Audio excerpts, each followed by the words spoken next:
홍정원 전 국정원 1차장의 공소장이 그 변호인에게 전달이 돼가지고 어제 이제 공소장을 받았어요. 받아서 분석을 좀 해봤는데 뭐 저는 우리가 몰랐던 대단한 게 있는 줄 알았습니다. 정말 대단한 게 있어서 홍정원을 내란 중요 임무 종사자로 재판을 받게 하는구나 라고 생각을 하고 싶은데 공소장을 봤는데 공소장 자체 내부 내용에서도 서로 간에 모순되는 지점도 있더라라는 겁니다. 이 정도로 해서 재판에 넘기면 과연 유죄가 나올까라는 생각이 들고 재판만 2년, 3년, 4년을 받게 해서 홍정원 개인만 좀 괴롭게 될 것 같다라는 생각이 듭니다. 죄가 없으면 재판 가서 무죄 받으면 되는 거 아니야? 라고 이야기를 하시는 분이 있다면 본인이 재판을 한번 받아보시기 바랍니다. 저도 재판을 받고 있지만 제 재판은 2024년 8월부터 시작이 됐는데요. 지금 2년 됐잖아요. 2년 됐는데 아직도 증인이 수십 명 남았습니다. 재판에 나와야 되는 증인이 한 달에 한 명 정도 나와요. 한 달에 한 번 정도 재판을 하는데 증인 한 명이 한 달 동안 할 때도 있고 두 번째 그 증인 한 명이 두 번, 세 번 나와야 되면 그 사람으로 두 달, 세 달이 갑니다. 수십 명의 증인이 남아 있으면 제 재판은 이론적으로 이재명 정권 내에서 1심이 안 끝납니다. 1심이 안 끝나요. 재판이 길어지면 변호사 비용도 더 줘야 되고 1심 변호사 비용 있고 2심 가면 또 2심 변호사 비용 줘야 되고 상고심까지 하게 되면 그 상고심 변호사 비용도 있습니다. 집안의 기둥뿌리가 뽑혀요. 재판 가서 무죄 받아라. 그럼 무책임한 얘기하면 안 되고 재판부가 그렇다고 해서 공소 기각을 바로바로 하느냐? 그것도 아닙니다. 그래서 공소 취소 얘기가 나오는 겁니다. 불법 수사를 하고 불법 증거로 재판에 넘긴 사실이 드러났으면 당연히 공소 취소를 해야 된다라는 것인데 검찰도 아닌 종합특검이 이런 기소를 했다는 데 대해서 개인적으로는 정말 안타깝다 못해 화도 좀 난다라는 겁니다. 지금 여러분께서 보시는 이 내용은 홍정원 차장에 대한 종합특검의 공소장입니다. 공소장이라는 것은 혐의를 담은 것이잖아요. 조태용과 홍정원을 묶어서 지금 기소를 했던데 내란 중요 임무 종사 혐의, 내란의 폭로자가 내란 중요 임무 종사자, 내란의 공범으로 지금 기소가 됐고요. 국정원법상 직권남용 혐의, 그리고 조태용 원장의 계엄 관련 지시를 홍정원 차장이 지시를 받고 전달을 했다라는 겁니다. 그리고 국정원 자신의 이제 1차장 산하부서에 계엄 지원 임무를 지시했다라고 지금 이렇게 적혀 있어요. 혐의는 이렇게 네 가지가 있다는 건데요. 일단 혐의가 뭔지 보고 여기서 뭐가 문제 있는지를 좀 짚어보겠습니다. 계엄에 맞게 준비하라라는 조태용 국정원장, 그러니까 12월 3일 윤석열이 비상계엄 선포를 하고 나서 조태용이 국정원으로 돌아와서 조태용이 지시를 했고 홍장원이 지금 오타가 있네요. 전달을 했다. 그래갖고 산하부서가 실행을 했다. 이런 구조로 지금 공소장이 돼 있고요. 10월 3일 밤에 국정원 긴급회의가 있었고 계엄 관련해서 부서별 임무를 전달했다. 그러니까 홍장원이 지시를 한 게 아니고 지시한 사람은 조태용인데 홍장원이 전달을 하는 역할을 했기 때문에 이 두 사람은 공범이다. 이런 구조로 돼 있습니다. 공소장에. 그래서 홍장원이 그럼 뭘 했냐라고 봤을 때 이 공소장에는 방첩사와 경찰의 계엄 채널 구축 지시를 홍장원 차장이 했다라고 돼 있습니다. 구축 지시를 돼 있는데 이게 결국에는 홍장원 차장이 연락 채널을 구축하라고 하고 경찰청에 상황실의 국정원 직원 파견을 검토하라고 하고 검찰청 관련 동향 집중을 해라 라고 지금 돼 있어요.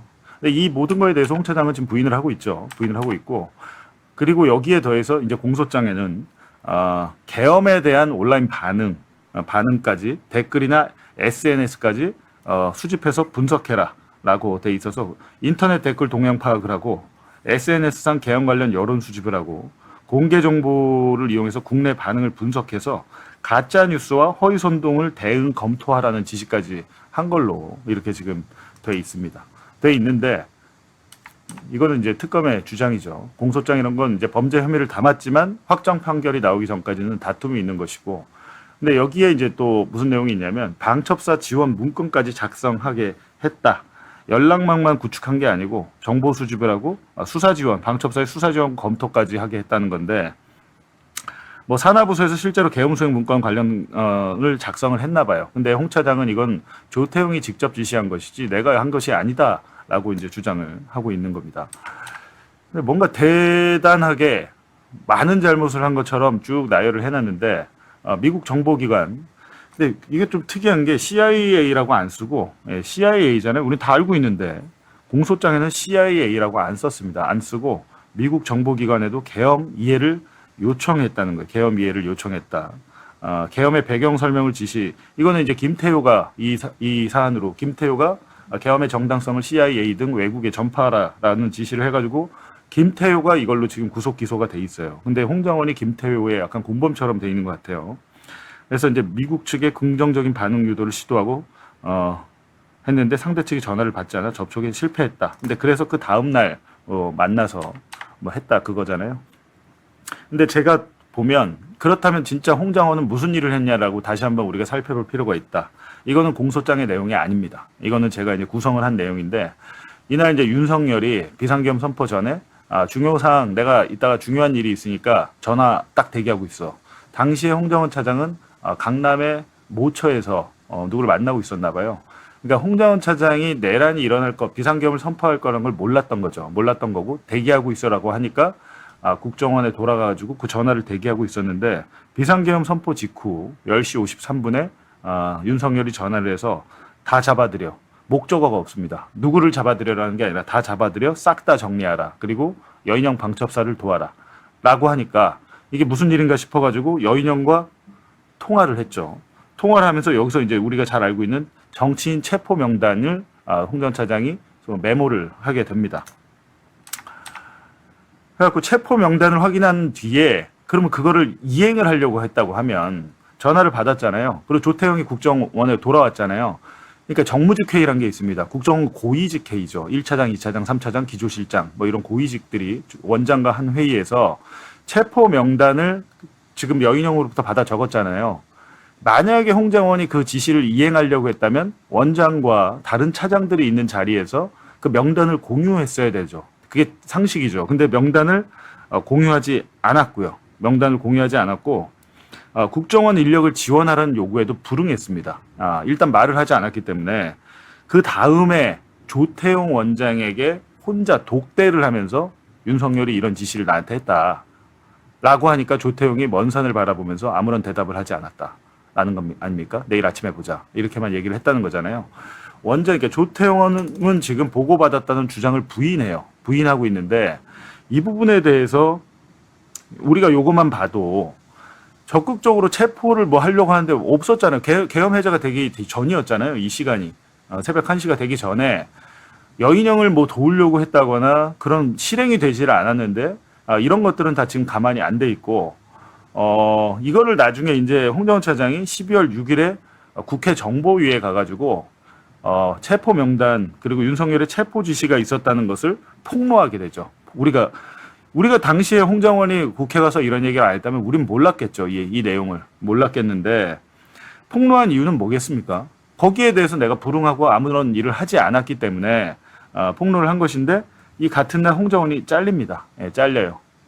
근데 이제 이게 중요한 게 뭐냐면 잘려가지고 화나가지고 폭로한 거 아니야라는 의심이 들잖아요. 근데 그게 아니고 조태용이 홍정원을 불러서 경질을 했다가 그래서 그 홍정원의 보좌관이 홍정원 차장의 짐을 다 쌉니다. 짐을 다 쌓아놓고 대기하고 있는 와중에 홍정원이 직원들을 불러다 놓고 사실은 이런 일이 있었다. 윤석열이 했던 이야기를 처음으로 12월 6일에 해요. 한 다음에 국회로 가는데 가려고 하다 보니까 다시 홍정원의 경질이 번복이 됩니다. 왜? 홍정원이 나가서 떠들면 피곤하잖아요.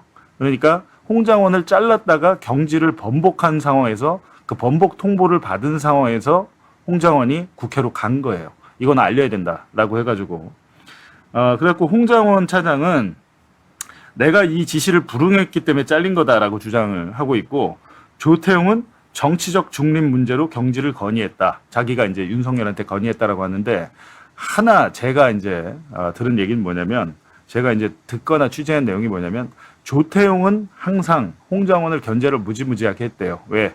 조태용은 외교관 출신이잖아요. 국정을 잘 몰라요. 모르는데 홍장원이 항상 자기 자리를 차지할 수 있다는 불안감이 있었다고 합니다. 그런 불안감이 있었던 것 같아요. 그러니까 홍장원은 항상 견제 대상이었고 조태용이 윤석열에게 홍장원을 잘라야 된다라고 얘기를 했는데 정치적 중립 문제가 뭐냐? 이 얘기가 처음에는 제가 이제 기억하기로는 홍장원 차장이 이걸 민주당 이재명 대표나 이 체포 대상들한테 알려야 되는 거 아니냐라고 조태용한테 얘기를 했다는 거 아니에요. 12월 4일 새벽에 12시 좀 넘어서. 근데 아까 뭐라고 공소장이 어떻게 돼 있습니까? 조태용은 홍장원으로부터 체포 명단 보고 같은 걸 받은 적이 없다라고 돼 있는데 조태용은 그렇게 이야기를 하면서도 지금 뭐라고 이야기합니까?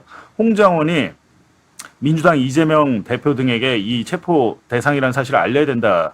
연락해야 되는 거 아니냐라고 해서 너는 그걸 국정원법 위반한 거야. 국정원법에는 정치에 관여하면 안 되니까 안 되는데 네가 지금 정치인한테 연락하라고 말이 안 맞죠.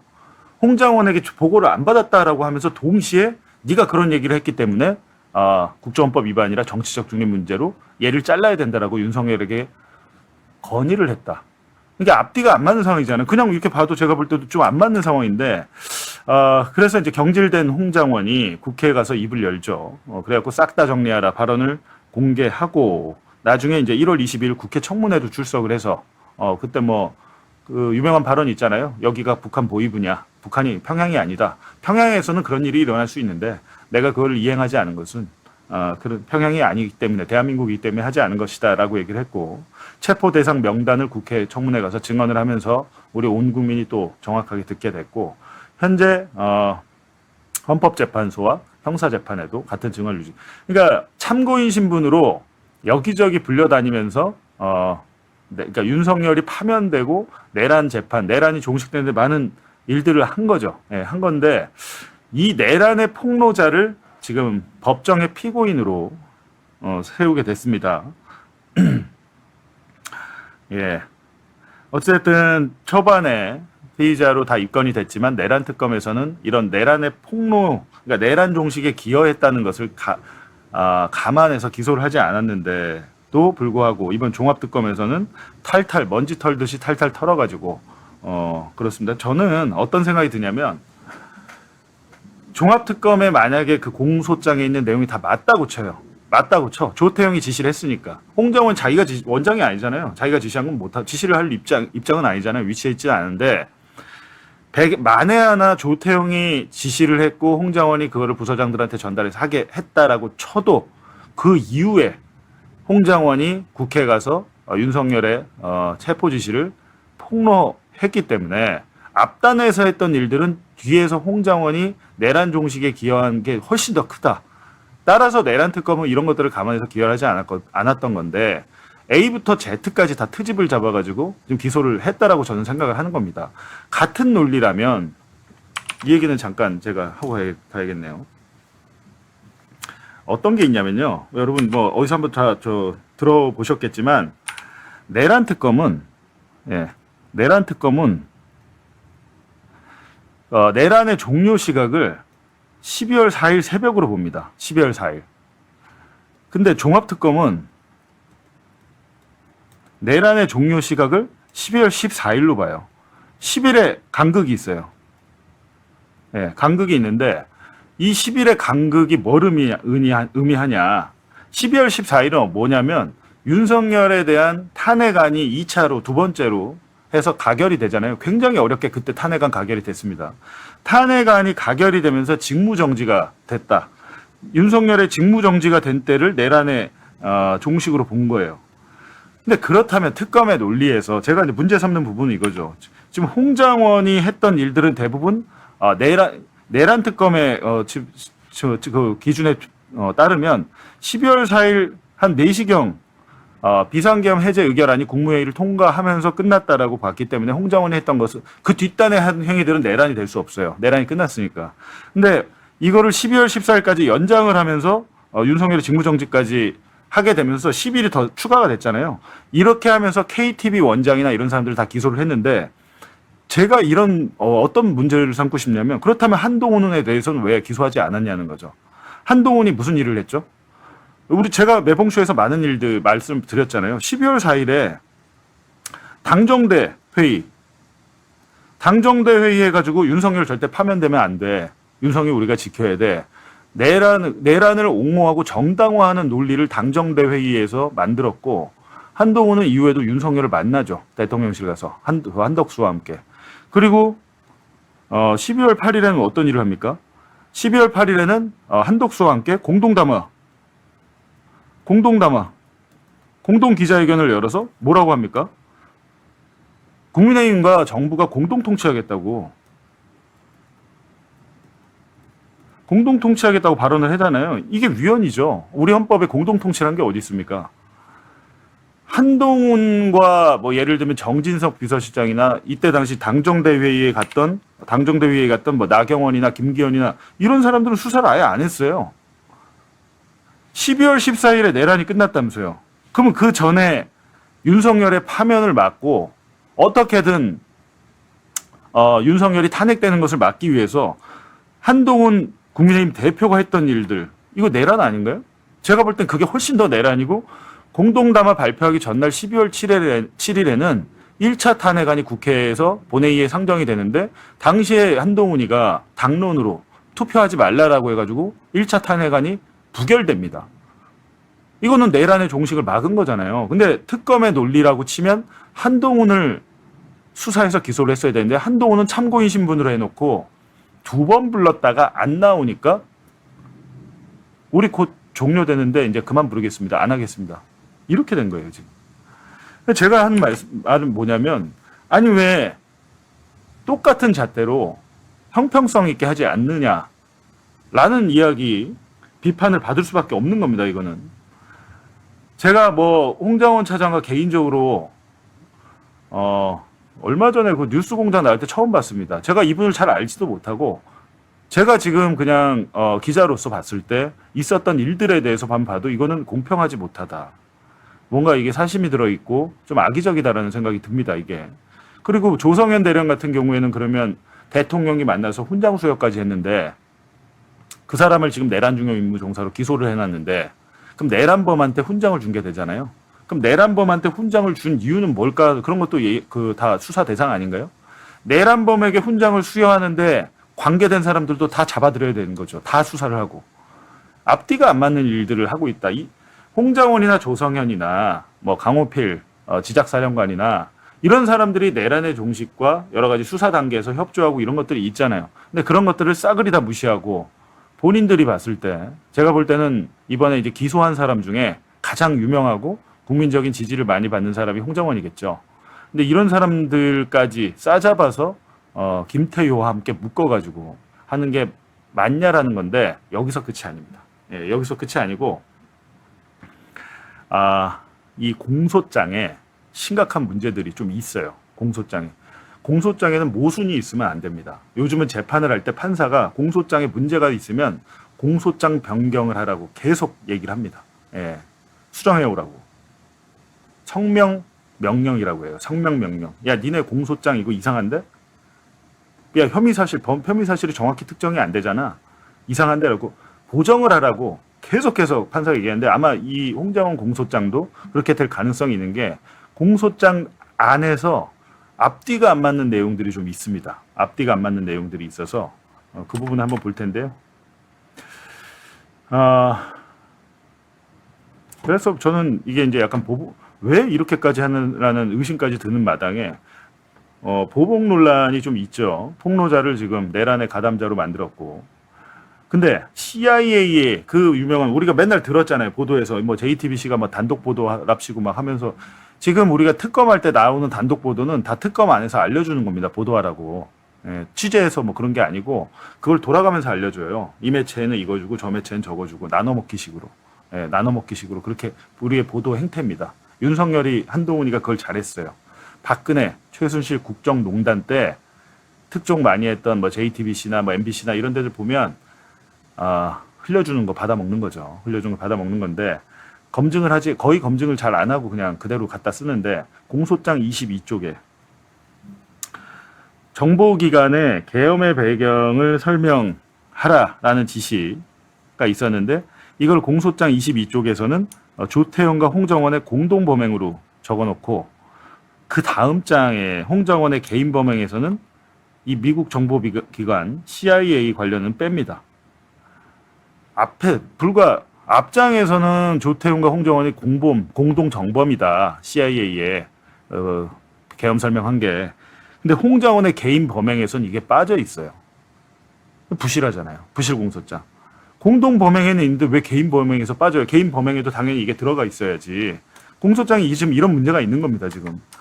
그리고 본인이 직접 설명한 것도 아니고 밑에 해외정보국장이 가서 이제 CIA를 했는데 미국 측과 통화나 시그널이라는 앱이 있습니다. 텔레그램보다 한층 더 보안이 강화돼 있고 지금 청와대 직원들도 시그널 많이 써요. 시그널. 우리 시그널 좀 생소하잖아요. 기자들도 많이 씁니다.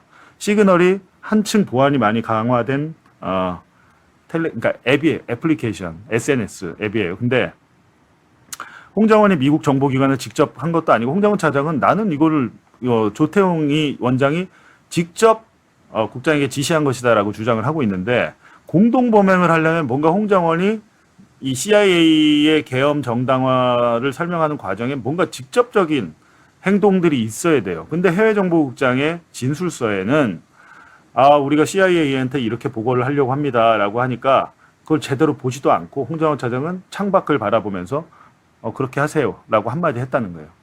근데 그런 것들이 지금 공범이 돼서 내란 중요임무 종사가 됐다는 건데 그렇다면 CIA에 정말 뭘 얘기했는지 궁금하잖아요. 이 공소장에 보면 미국 정보기관에 계엄을 합리화했다. 우리 지금 이렇게 보도가 나왔잖아요. 여태까지. 근데 이게 아니었어요. 실제로는 전달된 메시지는 계엄이 해제됐다. 미국에 전달한 것은 계엄이 해제됐다. 우리가 협력하는데 지장이 없을 거다. 이 얘기를 했다는 거예요. 계엄이 끝났다. 미국과 우리 사이 협력 관계는 아무런 지장이 없을 거야. 이게 계엄 정당성인가요? 공소장 내용이 이렇게 돼 있어요. 그러니까 제가 볼 때 이게 뭐지라는 생각이 드는 거죠. 그 전에는 여태까지 우리가 계속 언론을 통해서 봤던 것은 이게 윤석열의 계엄은 말이죠. 종북 좌빨 세력들 잡으려고 해서 민주주의를 지키기 위해서 이런 정당성을 설명한 줄 알았던데 실제 전달 메시지는 우리 사이에는 계엄이 해제됐기 때문에 우리 협력 CIA와 우리 국정원의 협력 관계는 아무런 문제가 없으니까 너네 걱정하지 마. 이 내용이 같다는 거예요. 지시 내용과 실제 전달 내용이 다르다는 얘기입니다, 지금. 이게 무슨 문제가 있죠, 이게? 이건 당연히 해야 될 일 아닌가? 라는 생각이 드는 거죠, 제가. 그리고 이게 지금 홍정원이 지시한 게 아니라 조태웅이 다 지시하는 것들이잖아요, 이게. 근데 조태웅의 지시가 곧 내란 공모가 되느냐. 적극 부역했을 때. 지시를 받들어가지고 홍정원이 적극 부역했을 때는 공모가 되겠죠. 근데 조태웅이 을지연습 때 준비한 대로 지시를 이렇게 하고 산하부서에 우리 국정원이 계엄 상황에서 뭘 할 수 있는지 이런 상황이 너무 이질적이니까 뭘 할 수 있는지 각 부서는 한번 알아보세요. 하고 홍정원 새벽 1시에 퇴근해버립니다. 퇴근. 내란의 중요 임무 종사자가 새벽 1시에 퇴근하는 종사자를 봤나요? 이것도 진짜 웃기는 건데 이걸 가지고 순차적으로 조태웅과 홍정원이 공모를 했다라는 거죠.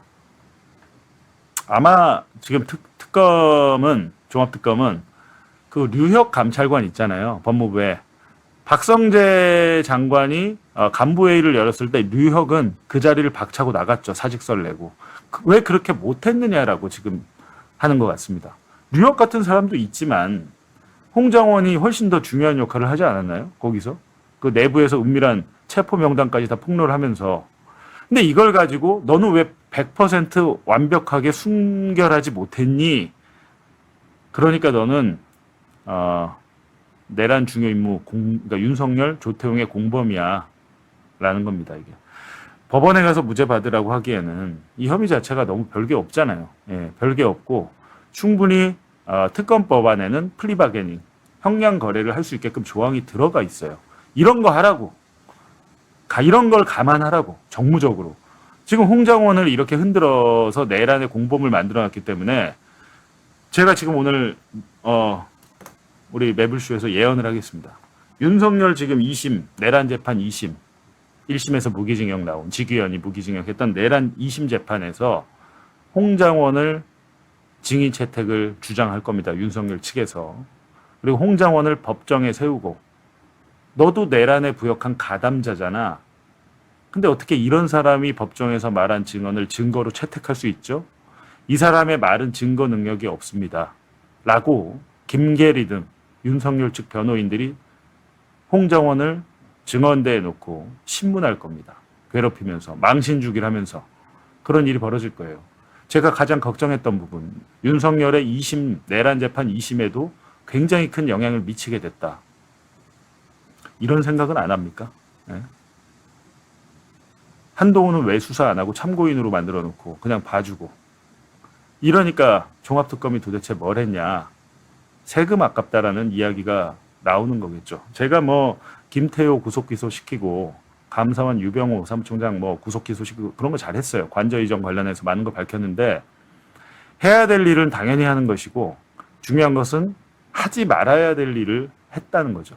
하지 말아야 될 일을 했다는 이 부분은 굉장히 안타깝다는 겁니다. 안타깝고, 근데 뭐 이미 한 거를 또 어떻게 할 수는 없으니까 홍정원 차장은 앞으로 재판 대응을 잘 하셔야 될 텐데, 워낙에 혐의 사실 자체가 별게 없어가지고 이런 부분에 대해서 재판이 좀 빨리 끝내줘야겠죠. 좀 빠른 재판 그리고 판단이 있었으면 좋겠고, 만약에 홍정원 차장이 무죄가 확정이 된다면 그때는 종합특검은 정치적으로도 책임을 져야 된다. 권창형 특검, 뭐 마지막에 특검 종료하고 뭐 이렇게 웃으면서 기자들과 농담 따먹기 하면서 발표를 하던데, 한번 보겠습니다. 무죄가 나올지 안 나올지. 그리고 만약에 무죄가 나오면 책임을 져야 될 것이다 라는 겁니다. 이런 부분에 대해서. 지난주에 저희 이 시간에 이제 홍장원 차장 같이 출연했었잖아요. 네. 그러니까 저희가 방송하는 그 시기까지만 해도, 그 타이밍까지만 해도 기소 여부가 확정이 안 됐을 때였고, 네. 방송 중에 조성현 대령 기소가 확정이 됐다는 게 속보로 나왔었어요. 방송 끝나고 나서 얼마 안 있어서 바로 또 뉴스가 나왔던데, 혹시 그 이후에 홍장원 차장이랑 뭐 연락을 해본 적이 있습니까? 연락했습니다. 네. 그래서 반응이 어떤지 너무 궁금하네요. 어이없어 하시죠. 황당해 하시죠. 그리고 제가 알기로는 종합특검에서 원래 목요일날 홍정원 차장에 대해서 발표를 하려고 했었어요. 그러니까 저희하고 방송한 다음 날. 네네네. 근데 이제 그 뭐 모르겠습니다. 그 수사팀 입장에서 그러니까 종합특검팀 수사팀 입장에서는 홍정원이라는 사람이 이미 잘못한 사람이다. 내란 중유무 종사 혐의가 적용됐고 우리가 재판에 넘길 사람이다라고 정했기 때문에 좋지 않은 시선으로 볼 수밖에 없습니다. 뭐 그러겠죠. 혐의가 있는 사람으로 보니까. 그래서 홍정원 차장 계속 이제 방송이 나오거나 언론과 접촉을 하다 보니까 왜 저러고 있지? 좀 열받을 수밖에 없죠. 종합특검 입장에서. 그래서 조금 시기를 좀 앞당겨서 발표한 게 아닌가.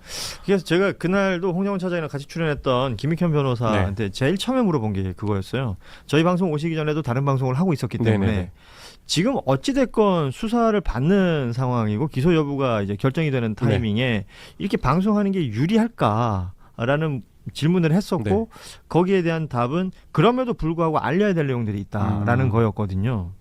그런데 이제 특검 입장에서는 그 모습이 좋지 않게 보였다. 네, 맞습니다.